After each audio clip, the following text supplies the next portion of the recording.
नमस्कार दोस्तों, इस वीडियो में हम सफलता के रहस्यों पर चर्चा करेंगे। महाभारत की युद्ध भूमि में जब अर्जुन ने संघर्ष किया, तब श्री कृष्ण ने भगवद गीता के माध्यम से उसे सफलता के मार्ग दिखाए।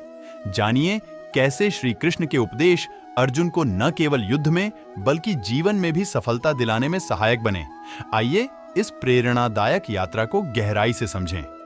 महाभारत के युद्ध भूमि में कुरुक्षेत्र पर जब दोनों सेनाएं आमने सामने खड़ी थीं, पांडवों के योद्धा अर्जुन के मन में एक गहरी चिंता और द्वंद्व उत्पन्न हुआ।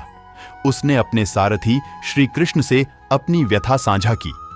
अर्जुन को अपने ही रिश्तेदारों, गुरुओं और मित्रों के खिलाफ युद्ध करना असंभव प्रतीत हो रहा था। वह अपने हथियार छोड़कर कहता है कि वह इस युद्ध को नहीं लड़ सकता। उसकी आत्मा युद्ध के परिणामों को लेकर व्याकुल थी। इस परिस्थिति में श्री कृष्ण ने अर्जुन को भगवद गीता का उपदेश दिया। उन्होंने सबसे पहले अर्जुन को उसकी आत्मा के अमृतत्व का ज्ञान दिया। उन्होंने कहा, हे अर्जुन, यह शरीर नश्वर है, लेकिन आत्मा अमर है। जो आत्मा को मारने की कोशिश करता है और जो सोचता है कि आत्मा मारी जाती है, वे दोनों ही अज्ञान में हैं। आत्मा न तो जन्म लेती है, न ही मरती है। श्री कृष्ण ने अर्जुन को कर्म योग का उपदेश भी दिया। उन्होंने कहा, कर्मण्येवाधिकारस्ते मां फलेषु कदाचन, अर्थात तुम्हारा अधिकार केवल कर्म करने में है, उसके फलों में नहीं। तुम्हें अपने कर्तव्य को निष्काम भाव से करना चाहिए, बिना किसी फल की इच्छा के। इस प्रकार श्री कृष्ण ने अर्जुन को निष्काम कर्म की महत्ता बताई।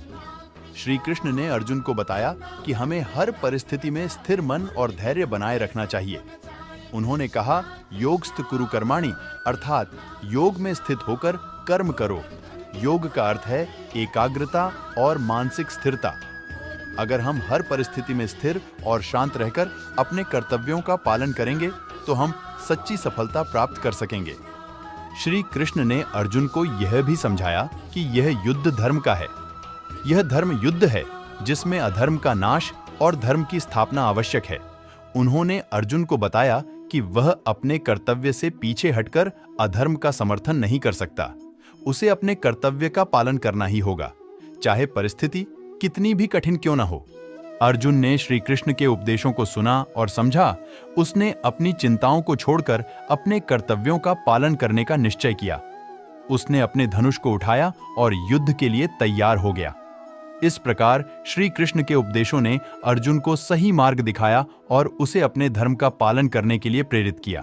भगवद गीता का यह उपदेश आज भी हमें यह सिखाता है कि किसी भी परिस्थिति में हमें अपने मन को स्थिर और शांत रखना चाहिए और अपने कर्तव्यों का पालन करना चाहिए। तो दोस्तों, मुझे उम्मीद है कि आपको यह वीडियो पसंद आया होगा।